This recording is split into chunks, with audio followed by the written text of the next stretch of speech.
Então, pessoal, aqui eu fiz um materialzinho aqui para revisão, tá? Já deixando aí um pouco mais objetivo o que vai cair na prova, tá? Para facilitar aí os estudos de vocês. E vou estar passando alguns tópicos, obviamente não vou entrar muito em detalhes, a não ser que vocês tenham alguma dúvida, já sei até qual vai ser a parte que as dúvidas vão aparecer, mas se tiver alguma dúvida, a gente dá uma repassada em algumas coisas, mas acredito que a grande maioria aqui vocês já sabem bem, e só para focar mesmo os estudos nesses tópicos aí que a gente vai passar hoje. Então, questão biomecânica, né? Bastante importante, porque é através dessa informação que a gente tem, né? Desse estudo que a gente faz, que a gente vai desenvolver aí os exercícios, os tipos de tratamento, as técnicas, né? Através desse movimento, né, biomecânico que a gente precisa conhecer, né? Que ela está ali dividida em forças internas e forças externas, né? As forças internas que são ali compostas, né, pelas forças musculares, articulares, né? Enfim, tudo que está ali na parte interna do corpo. E as forças externas consistem por exemplo, força de gravidade, né? O solo que ele vai estar lá, que o atleta vai estar correndo, né? Que ele vai ter uma reação com o impacto ali do solo. Então, essas seriam assim as forças externas. Também sobre os movimentos artrocinemáticos e osteocinemáticos, né? Mas questão ali de definição, né? Tá tranquilo, acredito que seja tranquilo para vocês, mas se tiverem alguma dúvida, podem perguntar.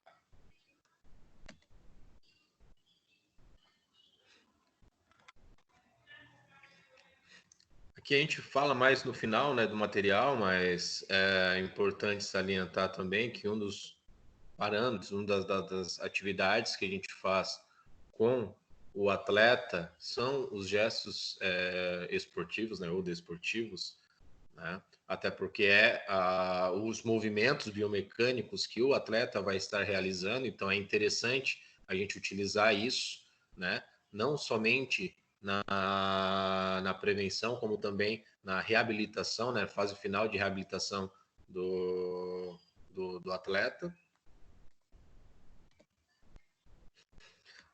A fisiologia do exercício, né? Que falamos, acredito que na primeira ou segunda aula que nós tivemos, a gente falou um pouquinho sobre a importância da fisiologia do exercício, a importância do fisiologista, né, numa equipe multidisciplinar de uma equipe, né, onde vai poder aí, quem sabe, prever as situações, as adaptações, né, que o nosso corpo vai ter, gerando aí talvez uma prevenção de uma lesão. Só um minutinho aqui que acho que está entrando alguém. Foi o Lucas que caiu, de certo. Voltou. Professor, Diga. Na fisiologia do exercício entra a fisiologia da contração muscular? Sim. É importante saber a fisiologia da contração muscular, né? Que já é o material que eu vou passar logo em seguida. Tá. Aí as principais lesões, né? Mialgia, né? Que é a dor muscular, os tipos, né, de mialgia, de dores, né? No caso, a direta e a indireta, né? A direta através do contato físico, a indireta através aí de um exercício exacerbado, a gente pode dizer assim, ou, né, início de exercício, com o tempo sem fazer, acaba tendo aquelas dores ali do dia seguinte, que a gente chama também, né? A contusão, que daí é aquele impacto que acaba acontecendo, né, principalmente nos esportes aí de contato, né? Os estiramentos com ruptura muscular, como a gente já falou sobre as graduações, né? Então é bastante importante a gente saber dessas graduações, porque definindo que tipo de estiramento que esse atleta teve, a gente vai ter uma condução do tratamento de forma diferente também, né? Vão ter algumas etapas aí que a gente tem que seguir. Aqui é só outra imagem, que é aquela que sempre essa imagem que eu mostro para vocês está lá escrito como distensão, mas a imagem mostra como um estiramento, né?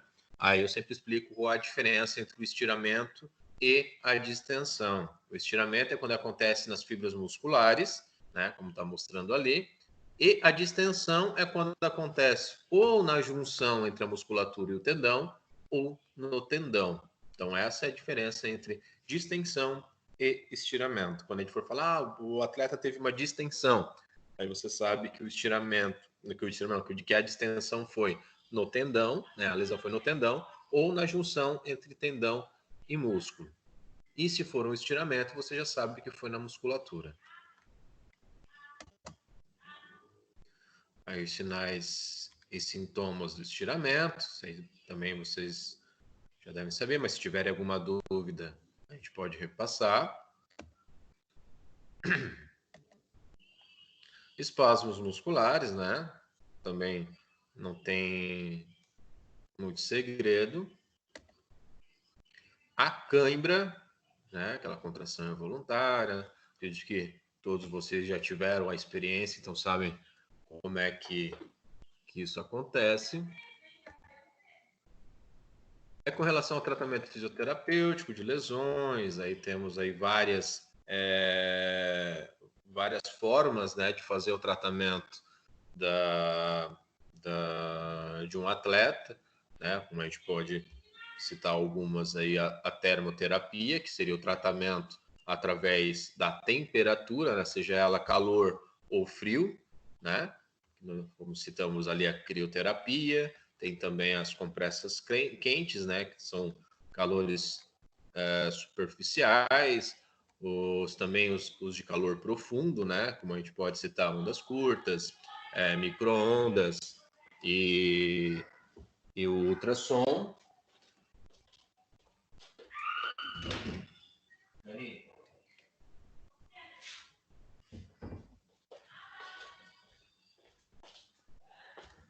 Pessoal, desculpa que minha esposa está falando com a minha sogra aqui, gritando bastante.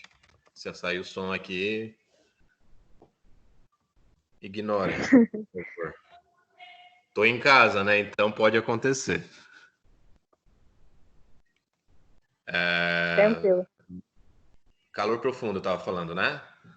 Aí temos exemplos ali de ondas curtas, ultrassom, micro-ondas, né? Que são os aparelhos ali para gerar esse calor profundo. Aí tem a eletroterapia, tem as microcorrentes, TNS, né? Dependendo das situações ali, corrente russa, né?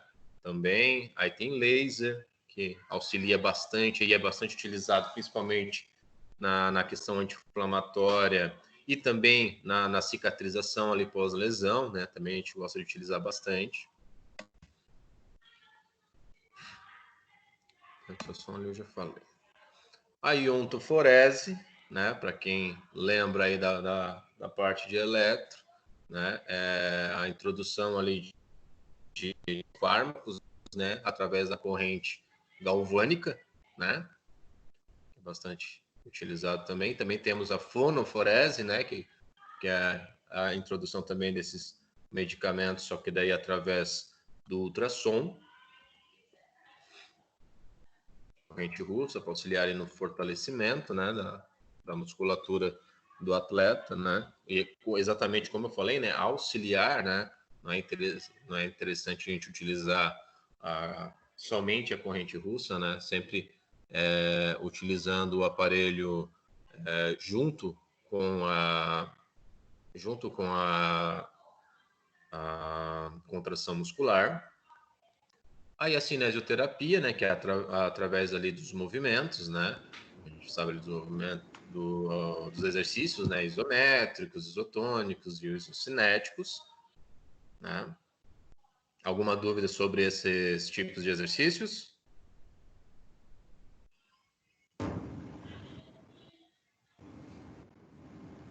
Ô, prof, eu não sei se é só aqui, mas sumiu o slide.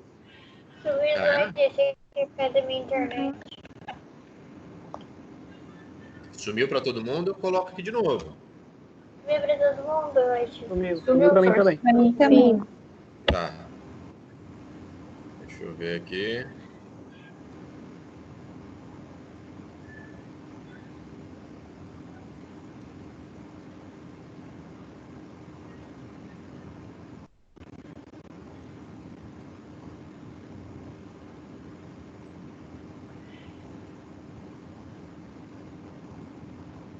Apareceu de novo? Apareceu. Agora sim. Aham, apareceu. Beleza. Então, a cinesioterapia, né? Como eu estava falando, ali através dos exercícios isométricos, isotônicos e isocinéticos. Daí, como eu perguntei para vocês, tem alguma dúvida sobre esses tipos de exercícios? Só dar uma passada por cima de novo. Eu lembro Tá. assim, só pra garantir. Então, os exercícios isométricos são aqueles exercícios onde não vai haver movimento articular. Você vai colocar um peso lá para o paciente e vai pedir para ele segurar aquele peso sem realizar movimento articular, certo?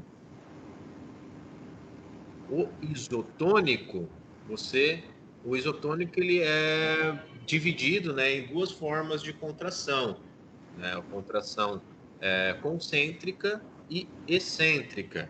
A concêntrica é quando você faz o movimento de contração muscular, diminuindo o ângulo articular. Por exemplo, se eu quero gerar uma contração concêntrica do meu bíceps, eu vou fazer essa contração encurtando a musculatura e diminuindo o ângulo entre o meu antebraço, né, e o meu húmero, por exemplo. Certo? Já uma contração excêntrica é quando eu vou fazer uma contração do meu bíceps, porém vai estar aumentando o ângulo articular, né? E alongando a musculatura do meu bíceps, né? Que é como se eu estivesse ali soltando o peso devagar, né? Segurando o peso e soltando ele devagar. Essa é a contração excêntrica.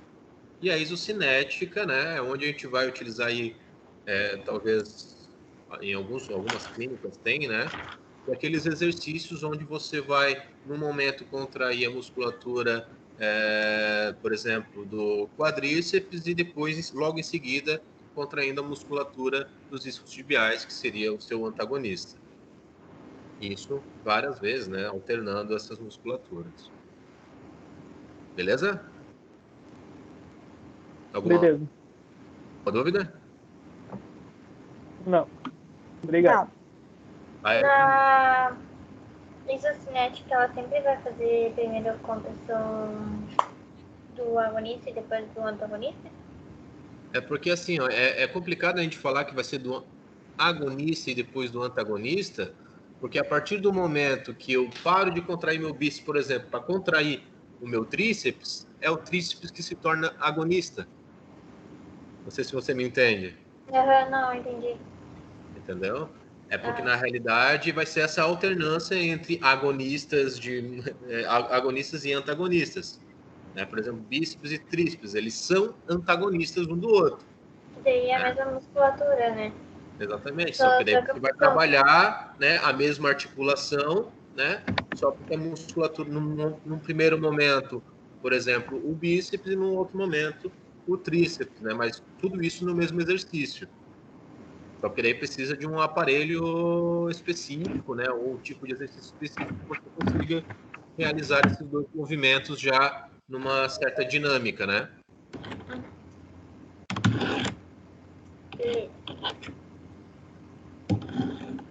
Aí tem também as técnicas proprioceptivas, né? São aquelas técnicas que a gente vai estar estimulando os nossos mecanorreceptores, né? Que são aqueles receptores que vão informar o nosso sistema nervoso central de como está posicionado o nosso corpo.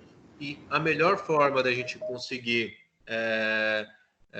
gerar, né, esses estímulos e mandar essas informações é com exercícios onde a gente vai utilizar aí o equilíbrio, né? E a gente pode utilizar ali de cama elástica, balancim, e vai da sua criatividade também, né? Tá? Como você vai estimular aí esses mecanos receptores. Mas aí são as técnicas proprioceptivas.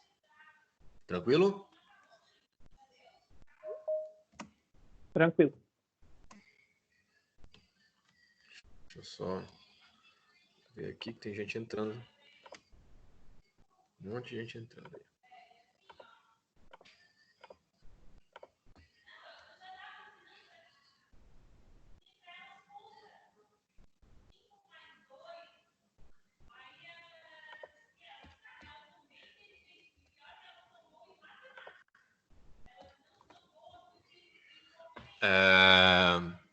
Então, lesões articulares, né, que também são bastante frequentes aí no esporte. Temos aí entorses de tornozelo, que é um dos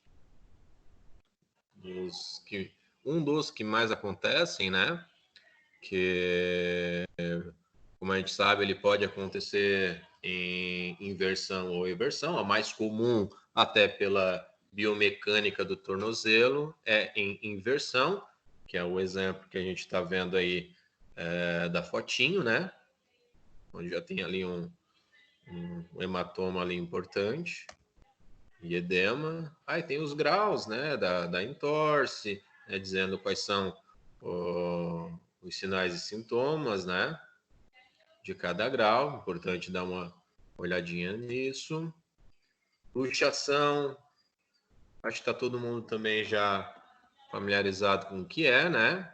Quando acontece ali a perda do contato anatômico das superfícies articulares, né? Quando acontece ali a separação de uma articulação, chamada de luxação, e quando acontece isso parcialmente, a gente chama ali de subluxação, né?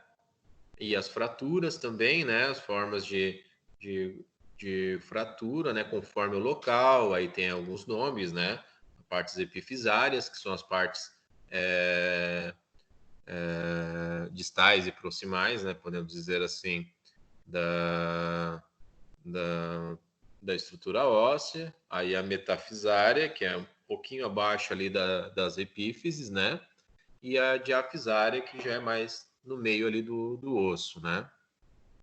Conforme a extensão, se é completa ou incompleta, conforme a configuração, né? O tipo de fratura, se é transversal, se é oblíquo, né? Se é espiralada, que normalmente acontece em torções, né? Se é cominutiva, que é aquele tipo de fratura que acontece bem comum aí em acidente de moto, né? Que quebra em vários pedacinhos, que a gente acaba tendo aí que colocar aquelas gaiolinhas, né? A Lizarov, né? Ilizarov, e entre outras fraturas aí. E algumas outras lesões aí, né? Pubalgia, canelite, gonartrose, né? Que é o processo degenerativo ali do joelho, coxartrose, processo degenerativo ali da articulação coxofemoral, os glúteo-láter, né? Que a gente já falou aí, quem lembra das aulas práticas lá de eletro, né? Vai lembrar os glúteo-láter, que acontece ali na região da TAT, tuberosidade anterior da tíbia, né, e é relacionada, né, muito ligada ao processo de crescimento, né, as estruturas ósseas acabam crescendo mais rápido que as estruturas musculares, gerando tensão ali nos tendões, gerando ali um processo inflamatório ali no joelho, naquele local, onde pode acontecer ali uma calcificação, gerando ali uma protuberância, né? que é bastante dolorido e causa um incômodo importante. Aí temos aqui também agora iniciando a parte de fisiologia da contração muscular, né?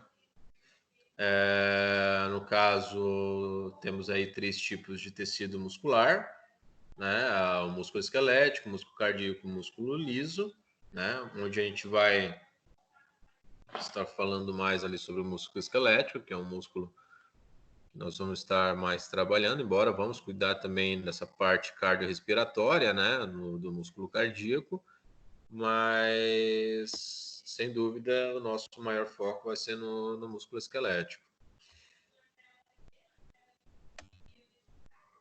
Aí o músculo esquelético ele tem 3 funções bem específicas, né? Geração de força para a locomoção e para a respiração, né? Sabendo que o músculo ele também tem uma função importante na questão respiratória, né? Temos ali o principal músculo respiratório, que é o diafragma, né? E ali junto com os intercostais realizam ali os movimentos, né? No momento de contração para gerar a inspiração, né? E no relaxamento dos mesmos, a expiração. Força na sustentação postural, né? Então, a musculatura que vai ajudar a manter, né? Por exemplo, o nosso corpo ali na posição ortostática, né? Produção de calor durante os períodos ali de exposição ao frio, como a gente já falou, né? No momento que a gente sente frio, nossa musculatura começa a tremer, porque essa contração muscular vai gerar um gasto energético, e esse gasto energético vai produzir calor, né? Dessa forma que a gente consegue aí aquecer o nosso corpo. Aí temos aí algumas estruturas, né, importantes, estrutura óssea, né, ali o tendão, que é essa estrutura de tecido conjuntivo fibroso que vai ligar a musculatura à estrutura óssea, né? E aí algumas estruturas importantes, né? Temos aí o epidídimo, que epimísio, quer dizer, o epimísio, que é essa camada que envolve ali toda a parte muscular, né? Toda a parte muscular. Aí esse epimísio ele é dividido aqui em outras camadas, né? Que também são envoltos por um outro tecido conjuntivo chamado perimísio. E esse perimísio ele também é dividido ali por outras camadas. Vocês podem ver essas bolinhas ali dentro do perimísio, que também é envolto por um outro tecido conjuntivo que é chamado de endomísio, que envolve a fibra muscular, né? Que é a célula muscular, que é onde vai acontecer todo aquele processo que a gente falou na aula para que aconteça a contração muscular. Certo? Aqui tem um textinho bonitinho ali para vocês, falando sobre cada camada. Então, nessas células musculares é onde vão estar presentes os miofilamentos, né? Que são aqueles filamentos de actina e miosina, né? Que através desse contato entre eles e esse deslizamento entre esses dois filamentos aí, entre esses filamentos, que vai acontecer a contração muscular, certo?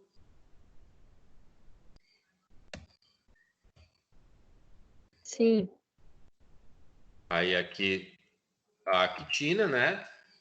Temos aqui a representação da actina e de outros filamentos ali importantes que ficam ali envoltos a actina, que é a troponina e a tropomiosina, né? A gente já vai relembrar aí qual a importância desses filamentos aí que ficam envoltos à actina.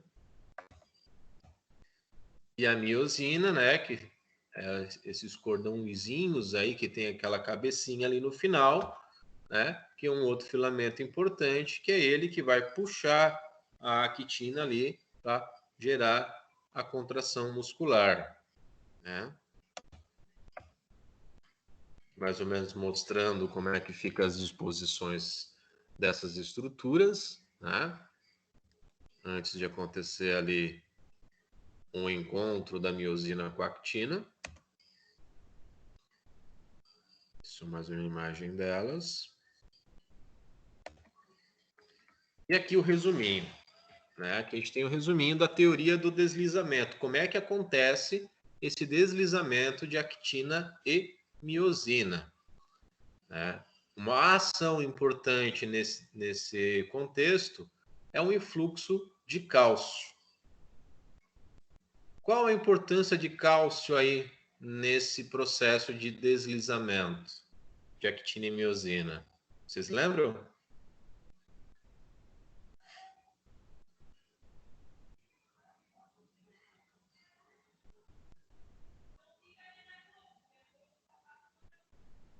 Não lembro. É bom relembrar. Ninguém lembra? Então, aí entra a É importância a, daqueles outros. é a produção de ATP, não é? Isso. Não. Não? Esse elemento cálcio, ele vai se ligar em alguma estrutura.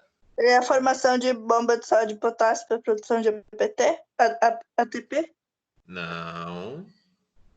Olha Ele como se liga à essa cabeça da divisão, hein? miosina, não é? Oi? Ele se liga à cabeça da miosina, não é? Quase.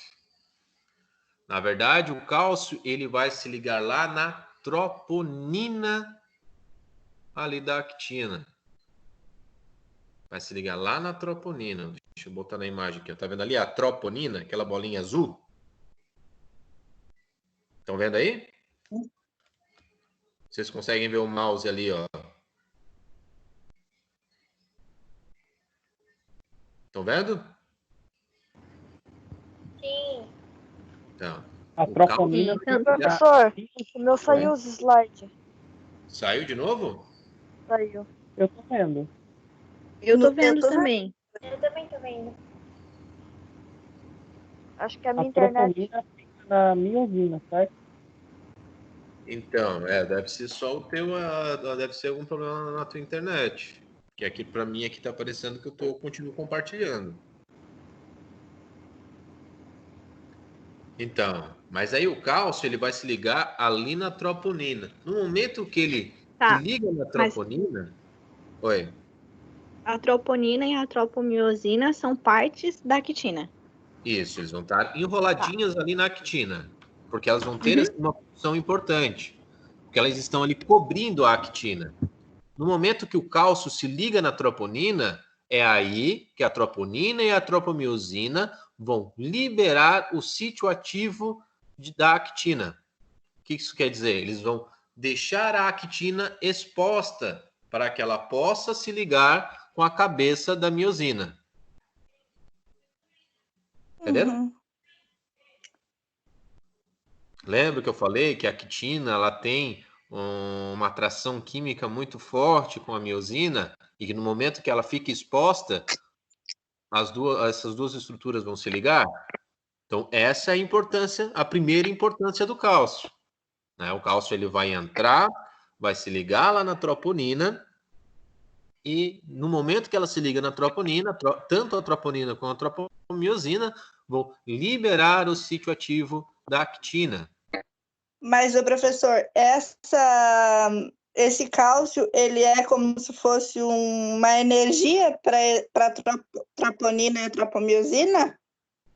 Não, na verdade, ela é uma proteína que vai se ligar ali, né? Na verdade, ela é um elemento que vai se ligar ali nessa proteína que vai gerar essa ação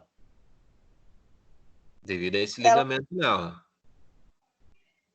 É que, assim, eu não consigo entender por que ela se liga, entendeu?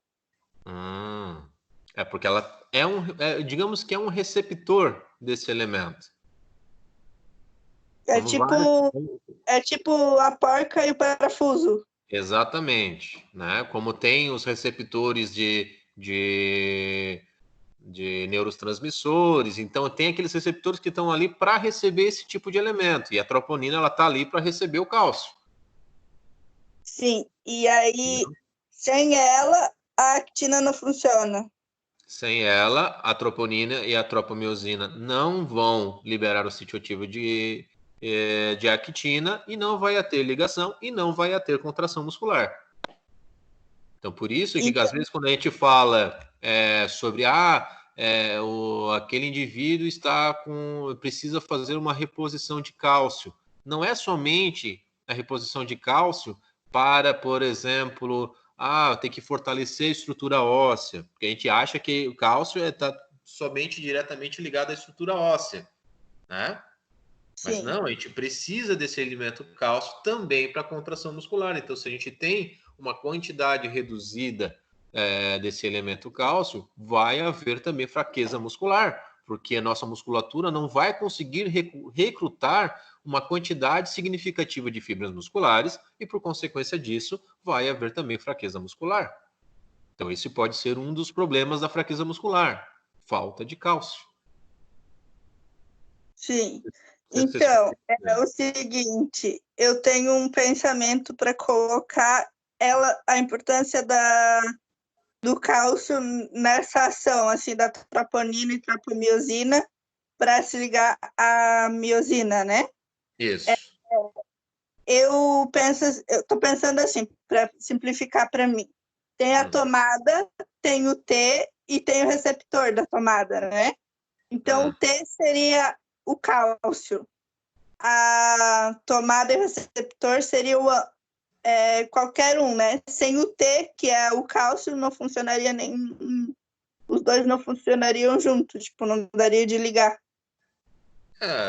É uma analogia diferente, mas se você consegue gravar dessa forma. Para mim gravar assim na prova, para mim facilita mais, porque daí eu lembro, sabe, eu consigo ter uma analogia para lembrar. Professor, eu tenho uma pergunta. Diga. Essa questão não é só a musculatura estriada esquelética, isso a cardíaca, a lisa também funciona da mesma forma, porque daí tem a questão da fraqueza muscular. Sim, também funciona dessa forma. Só porque assim, né, o nosso corpo ele é meio seletivo, né? Ele tem esse poder, digamos assim. Ele sempre vai mandar as substâncias para o que ele mais precisa. Por exemplo, o coração não vai tirar... não vai contar, entendeu? O coração é o nosso corpo, ele já sabe que ali não pode parar.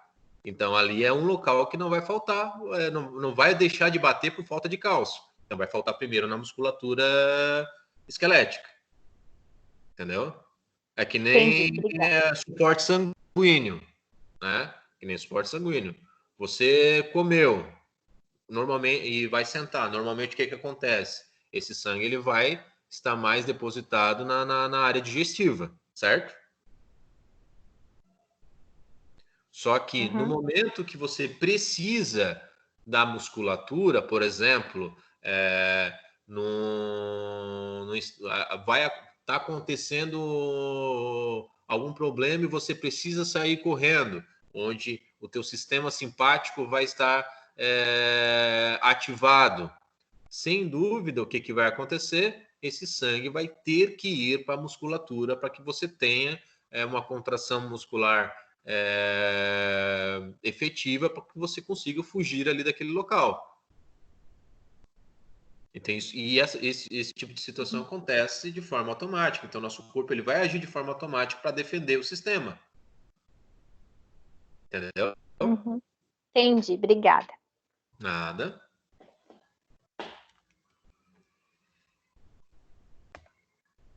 Voltando aqui para o nosso resuminho. Então, com a ligação do cálcio lá na troponina, vai haver a liberação do sítio ativo de actina, como eu falei. Com a actina exposta, vai haver a união da miosina da actina, ou seja, com a cabeça da miosina ali na actina. Aí é que entra a ATP, que a ATP é que vai dar a energia, né, para que a miosina faça o processo de deslizamento da actina sobre ela, certo? Aí depois que acontece esse processo de contração, aí acontece a hidrólise, né? A quebra de ATP.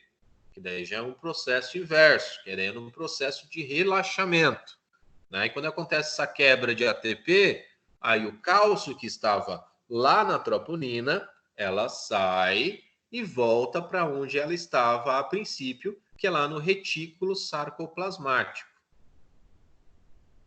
que está lá dentro da célula muscular, da fibra muscular.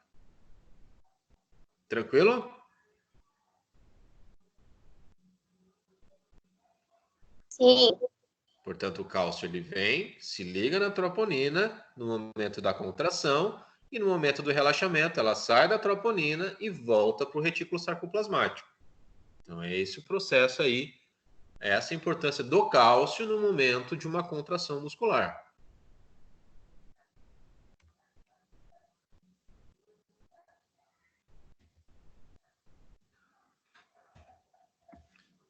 Aí a questão aí da condução nervosa, né? Aí sim é onde vai acontecer aquele sistema de despolarização e repolarização, né? Que acontece que através desse processo de despolarização e repolarização que vai acontecer, né? O potencial de ação, que é ele o responsável por fazer a condução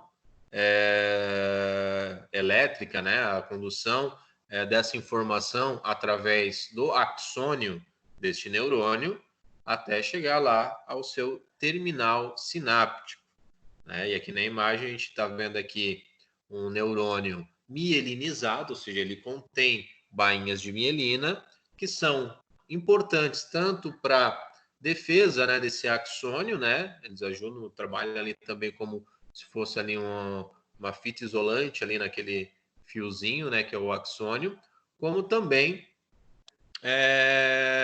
para fazer com que essa condução seja feita de maneira muito mais rápida e também com menor gasto energético, né? Que ela vai acontecer de forma saltatória, que ao invés de passar por todo o axônio, ela vai pulando entre esses espacinhos entre as bainhas de mielina, que são chamados ali de nodos de Ranvier.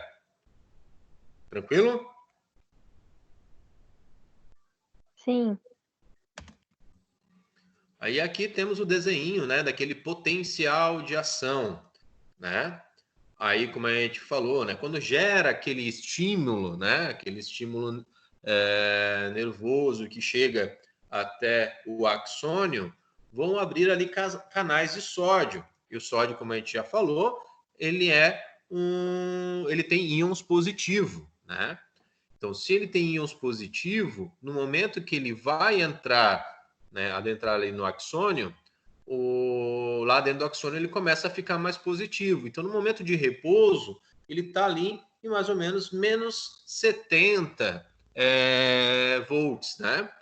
E o momento que começa a entrar esse sódio lá dentro do axônio, começa a aumentar, né, essa voltagem. No caso que é menos 70, vai para menos 60, até chegar ali a mais ou menos menos 55 volts, né? Esse menos 55 volts é que a gente chama ali, né, onde está ali o threshold, né, é o limiar de ação. Quando ele chega nessa voltagem, aí estimula mais ali a parede do axônio, abrindo ainda mais canais de sódio, começa a entrar muito sódio dentro do axônio. E é onde vai acontecer, né, ali a despolarização, onde vai acontecer esse pico aqui, né, de menos 55 até 50 positivo. Quando chega nesse 50 positivo, ele precisa repolarizar, né, porque ele já inverteu a polaridade, né? Era negativo, passou para positivo, né? Então já tem 50 volts ali. Então, para continuar nessa condução, ele precisa repolarizar. Aí fecha ali os canais de sódio e abre lá dentro do axônio canais de potássio, para o potássio sair. Aí começa a sair um monte de potássio de lá e começa a repolarizar, até porque o potássio, ele também tem íons positivos, certo? Então, o potássio começa a sair, começa a diminuir. Aqui a voltagem vai de 50, 0, menos 55, menos 70 e acaba descendo ainda mais, né? Só porque para gerar um novo potencial de ação, né, para gerar uma nova despolarização e repolarização, para continuar essa condução nervosa ali pelo axônio, precisa-se voltar ao limiar de repouso, que é aquele menos 70. Então, para que isso aconteça, eles precisam inverter novamente aquela situação, ou seja, o sódio ele tem que ir para fora de novo e o potássio ele tem que voltar lá para dentro. É onde a gente chama ali de bomba de sódio e potássio, certo?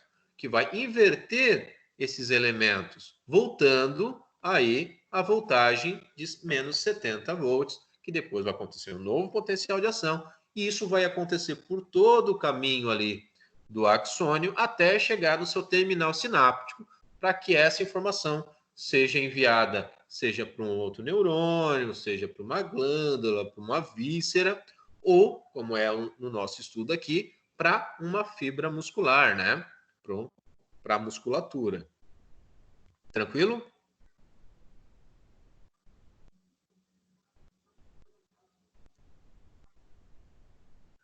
Tranquilo. Pessoal, vocês estão aí? Rolou um silêncio agora. Tranquilo, prof. Tranquilo? Porque a gente tá chorando aqui. Eu tava terminando de anotar o negócio aqui, daí não respondi. Não vou. Eu não ouvi ninguém, eu só consegui ouvir uma lágrima escorrendo aí no rosto de alguém. Não consegui. Okay? Só escuta gotinhas caindo em cima do computador. Teclado? Tá bom. Vamos Não lá. vão dormir, galera. Vamos lá. Aconteceu esses dias. Resumão agora de todo o sistema de contração muscular, né? Então, iniciando desde o sistema nervoso central, vou mandar a informação, quero contrair o meu bíceps, por exemplo. Aí essa informação vai sair lá do meu sistema nervoso central, vai passar pela medula, ali da cervical vai sair, né, pela sua raiz nervosa, indo para o nervo periférico, certo? Daí vai acontecer isso tudo acontecendo, potenciais de ação, é assim que essa informação está sendo mandada por todo esse axônio, né, que está saindo ali da medula, que vai chegar até o sarcolema. O que é o sarcolema mesmo?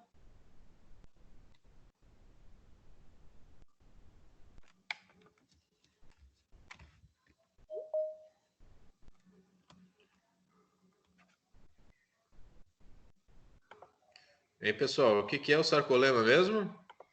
O sarcômero é a menor unidade móvel do corpo, né? Aquela partinha do músculo. O sarcolema é uma parte dele. É aquela partezinha, né? Aquela divisãozinha que tem da fibra muscular, onde vai ter aqueles filamentos de actina e miosina.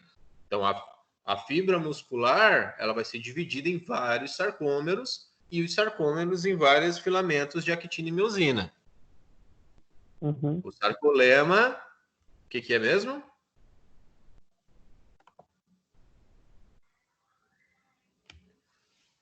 O sarcolema, pessoal, ele é a membrana da fibra muscular, né? Como se fosse o citoplasma de uma célula, né? E esse citoplasma da fibra muscular, da célula muscular, é chamado de sarcolema, que é onde lá o seu terminal sináptico lá do neurônio motor vai se ligar na fibra muscular, certo? Aí quando esse estímulo, né, chegar lá no terminal sináptico, que é o final do axônio, e vai chegar lá no sarcolema, ou seja, na placa motora da fibra muscular, vai gerar ali um estímulo, onde vão acontecer algumas situações químicas, que a gente já vai falar mais adiante, né? Onde vai gerar ali um novo potencial de ação, só que ali no sistema, né? No sistema TT, do tubo T. Né? Lembrando que o sistema tubo T, ele também tem uma ligação direta com o retículo sarcoplasmático, esse que está lá cheio de elementos cálcio, e esse potencial que acontece nessa parede, sistema ATT e retículo sarcoplasmático é que vão abrir canais e liberar, né, esse elemento cálcio para ter a interação lá com a actina e miosina, mas precisamente esse cálcio se ligando à troponina, que daí vai gerar aquela liberação do sítio ativo, né, deixando a actina exposta, para ligação da cabeça da miosina na actina, aí vem o ATP lá, se liga, né, na cabeça da miosina, gerando a energia para que aconteça essa contração, né, essa interação entre a actina e a miosina, né, esse deslizamento, né, entre elas, gerando a contração muscular, ou seja, a produção ali da força, né, da contração muscular. Tranquilo? Tranquilo. Beleza. Sim, tranquilo. Agora nós vamos adentrar um pouquinho mais. Tá aqui é só falando sobre... por exemplo, se tiver essa pergunta, né? O que precisa para acontecer uma contração muscular? Então, precisa ali de um estímulo nervoso, né? Uma neurotransmissão, né? A informação ali do neurônio com a placa motora, né? O que a gente chama ali de junção neuromuscular, que é a junção do neurônio com a musculatura.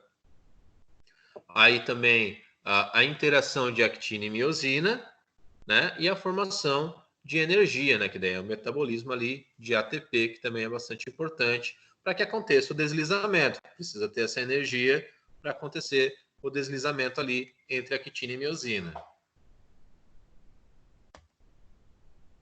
Aí chegamos aqui na junção neuromuscular, que nessa imagem a gente consegue ver aqui o final de um axônio, né? O seu terminal sináptico, né? A gente pode chamar assim, ou terminal do axônio. A gente vai achar aí vários nomes para essa estrutura aí na literatura, né?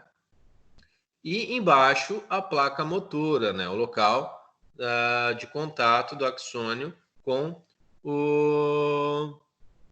a fibra muscular.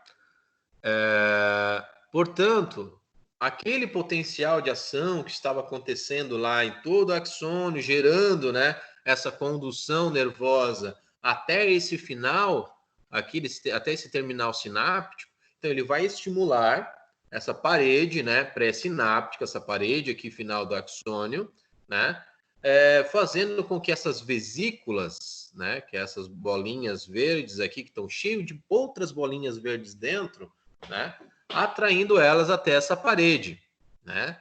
No momento que essas vesículas encostam nessa parede pré-sináptica, vão abrir essas vesículas, liberando ali milhões e milhões de neurotransmissores ali nesse vãozinho entre o axônio e a placa motora.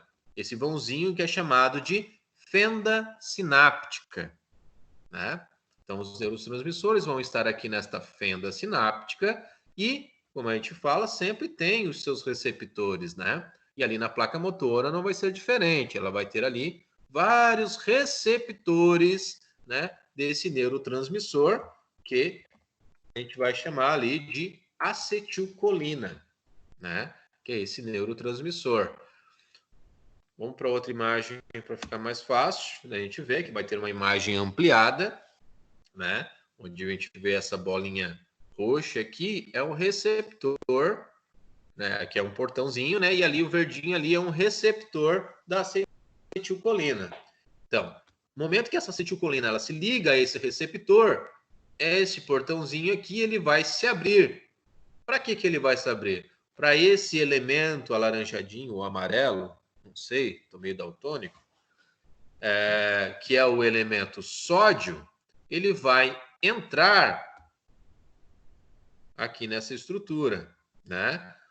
Esse sódio entrando aqui nessa estrutura, entrando aqui nessa parede, ali pós-sináptica, ele vai gerar um novo potencial de ação, certo? Onde a gente consegue ver nessa outra imagem aqui, né? Que aqui, essa partezinha lateral aqui, esse tubinho aqui, é o que a gente chama de tubo T, E no momento que ele entra nesse tubo T, né, ele vai gerar um potencial de ação, ou seja, ó, pode ver que está tendo alterações de voltagens aqui de novo, certo? E esse potencial de ação vai chegar até um local onde o tubo T ele está ligado parede com parede aqui com retículo sarcoplasmático, que é esse amarelinho que tem aqui embaixo. E esse retículo sarcoplasmático ele vai estar cheio de elementos cálcio. E no momento que esse potencial de ação chega, essa informação chega até essa parede do retículo sarcoplasmático, ele vai abrir esses canais de cálcio. E o cálcio vai sair para gerar a interação aí da actina com a miosina. Certo? Porque esse elemento cálcio ele vai se ligar lá na troponina, que vai liberar o sítio ativo da actina, né, fazendo com que aconteça essa interação, né, da cabeça da miosina com a actina. E através ali de ATP, né, que vai se ligar ali à cabeça da miosina, vai gerar a energia para que esse deslizamento aconteça e assim a contração muscular propriamente dita. Lembrando também que o ATP ele vai estar presente em qualquer função aí do nosso corpo onde há necessidade de energia, né? Essa molécula ela vai ser bastante importante, tanto na transmissão nervosa, na contração muscular, circulação, digestão, secreção aí das glândulas, enfim, né? Tudo praticamente. Aí mostrando a molécula, né? Adenosina trifosfato.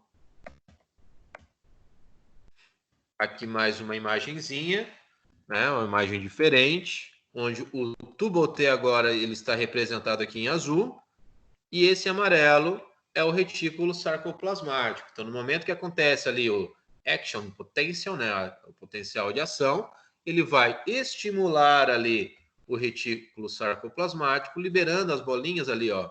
Tá vendo ali as bolinhas verdes saindo do retículo sarcoplasmático para se ligarem ali na troponina e aí acontecer todo aquele processo que a gente já conhece, né?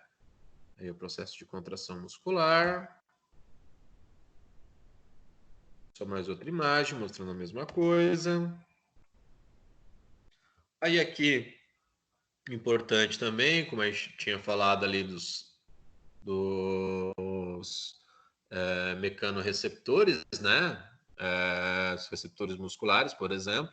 Temos ali o fuso neuromuscular, né, que a gente já falou bastante também sobre ele. Alguém tem alguma dúvida ainda sobre o fuso neuromuscular?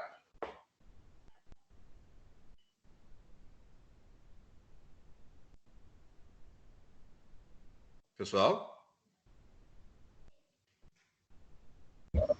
Não, senhor, tá tranquilo. Não, tudo certo.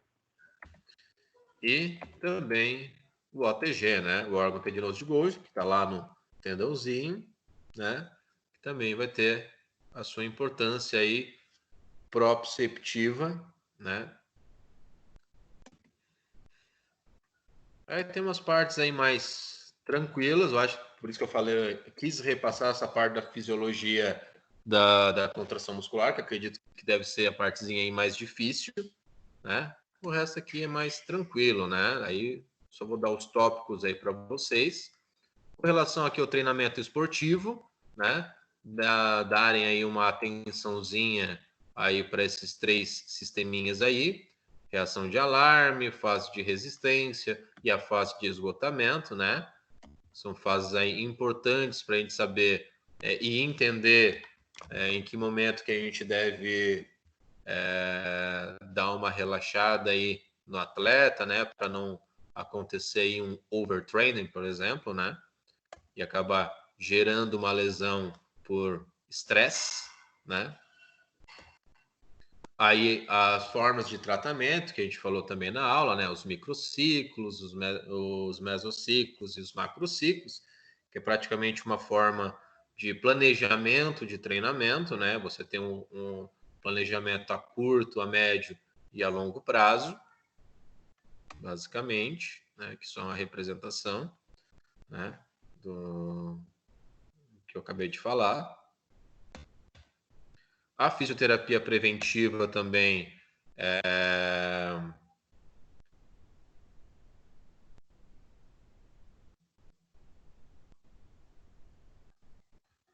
como a gente já falou, né?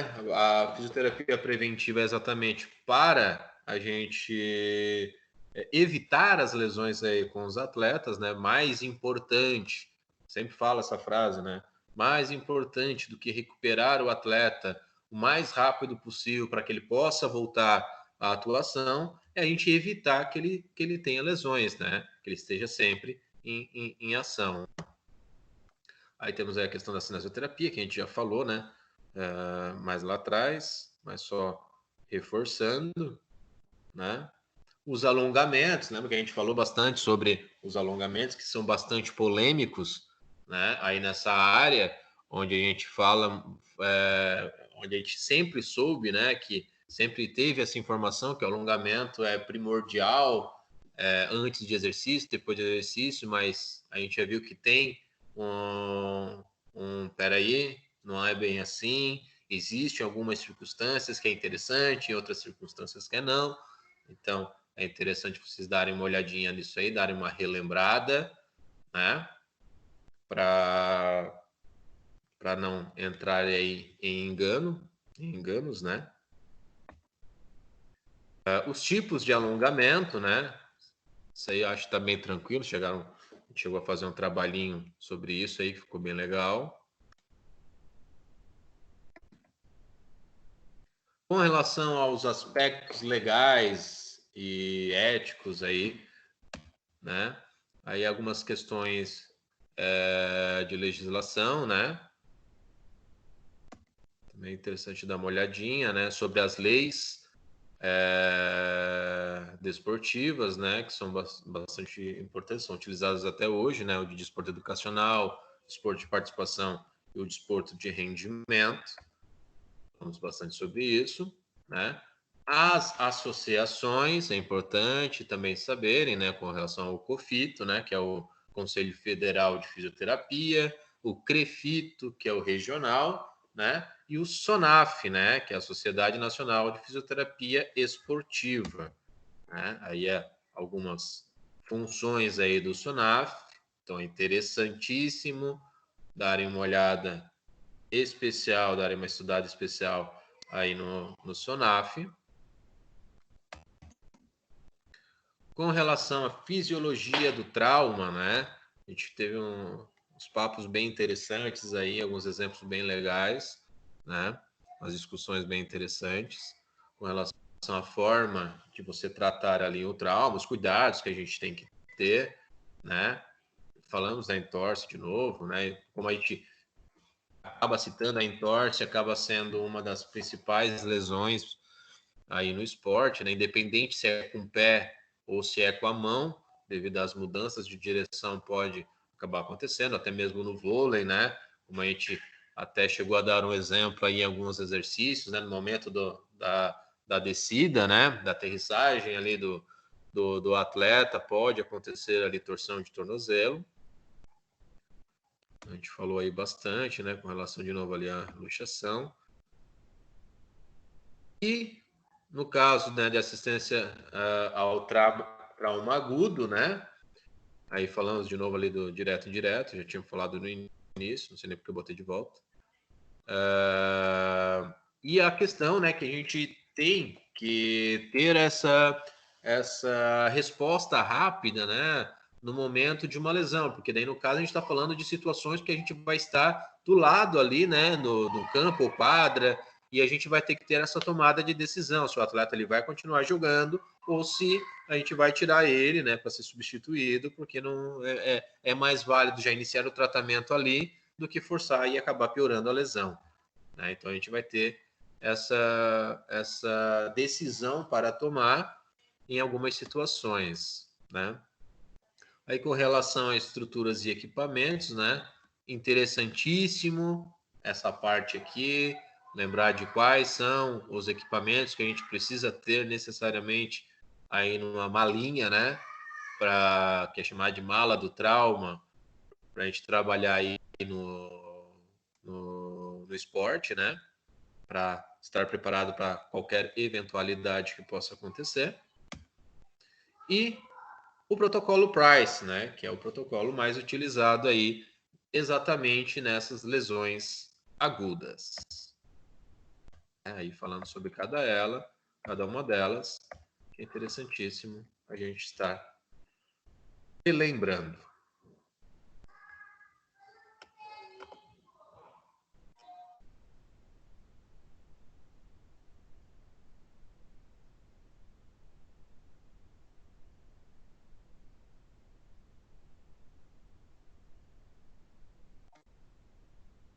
Estão aí ainda? Sim. Sim. Sim. Sim. E aí, como é que tá? Preparados? Mais ou menos.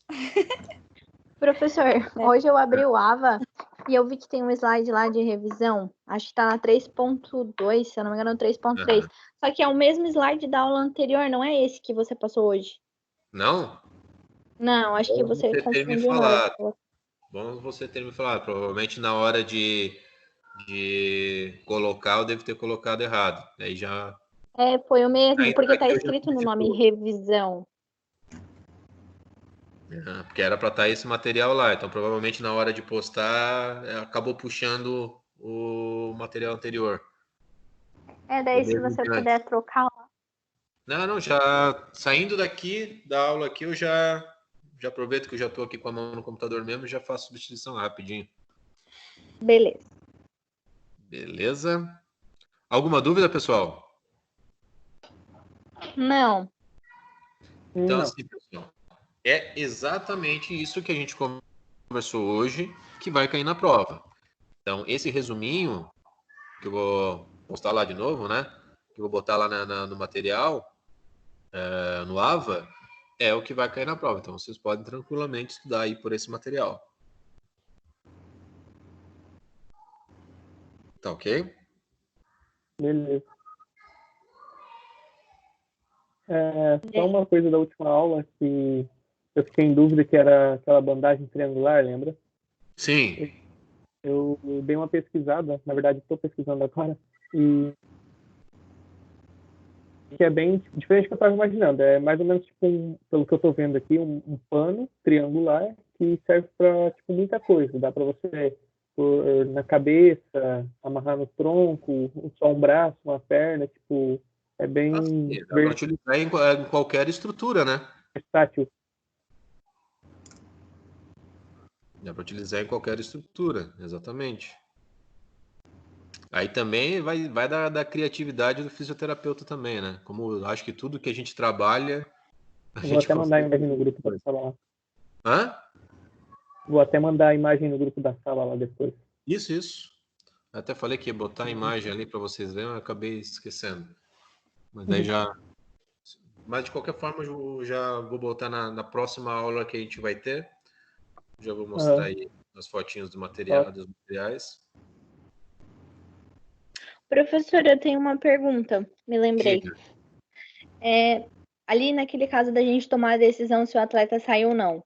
Tem alguns casos, fratura, estiramento, o atleta sempre vai sair. Mas, por exemplo, numa entorse, que às vezes não dá para perceber na hora, eu não sei como é o grau da entorse, a decisão vai ser mais em cima do sintoma, do que o atleta relatar mesmo, do nível da dor, ou se a gente vai ter que ficar observando para ver a hora da lesão, talvez.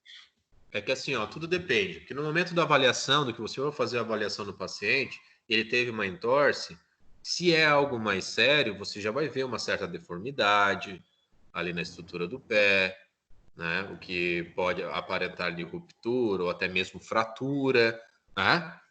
Então, por A mais que entorse ela vai ficar visível na hora já, se ela for um grau mais elevado. se for um grau mais grave, né? Ele já vai querer começar a inchar na hora. Não demora para inchar o pé, não. Tá? Aí, e talvez o que pode acontecer é do atleta tá no calor ainda, né? Tá com o corpo quente e não sentir tanta dor e achar que pode. Só que o problema é, aí vai do físio ser firme, né? De conseguir enxergar e ver que ali pode ter um problema mais sério e já falar, não, você vai sair. Aí sim, a responsabilidade é sua, entendeu? Você pode chamar a responsabilidade para ti. Porque o que pode acontecer é o cara falar, calçar a chuteira de novo, tá meio doendo, mas não tá tanto, como nem eu falei na outra aula, né? E ele for lá dar uma arrancada e foi uma ruptura parcial, acabar rompendo o resto, porque forçou demais. Aí, se o cara ia ficar 3 meses fora, vai ficar 4, 5. Né? Então, aí acaba aumentando o tempo que ele vai ficar fora de campo. Por isso que essa tomada de decisão é importante. Né? Mas, assim, óbvio, sempre vai acontecer, principalmente em futebol, os valores são muito altos, os jogadores valem muito dinheiro, e às vezes, quem é que vai conseguir segurar um cara que ganha ali milhões? Ele tá falando, não, eu vou jogar. E tu fala, não, tu não vai. Ele vai dizer que vai jogar. Aí ele aponta pro treinador e quem tem a última palavra é o treinador. Né? Aí vai falar, não, então vai. Se ele tá falando que pode, então vai. E esse é um dos erros que muito acontece quando não é escutado a opinião do médico. Né? Quando eles não ouvem a opinião do médico, do fisioterapeuta nessas situações, e quando nós estamos certos, né? Que é onde acaba piorando ainda mais a lesão. Entendi, obrigada. Nada. Mais alguma pergunta, pessoal?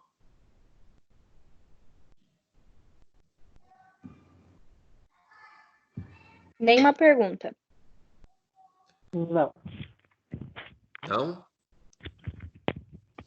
Então, pessoal, se não tem mais nenhuma pergunta, essa é a nossa revisão. Então, deem uma estudada aí com carinho no material. Semana que vem, a partir das 19h30, vai estar lá disponibilizado no AVA de vocês a provinha. Ok? Beleza. Show de bola, então. E a partir das 7h30 também o professor vai fazer essa reunião ainda, se alguém tiver alguma pergunta ali dentro. Vou estar aqui online esperando as dúvidas que vocês possam ter. Vou ficar das 19h30 até as 8h30.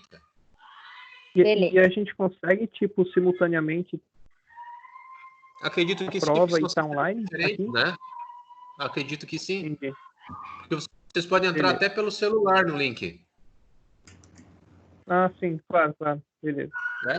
Pode entrar no... Se não quer sobrecarregar ali o teu computador, tu entra no Microsoft Teams aqui pelo celular e fica lá e vai fazendo a prova. Se achou alguma dúvida, alguma coisa, só pergunta ali na hora. Top.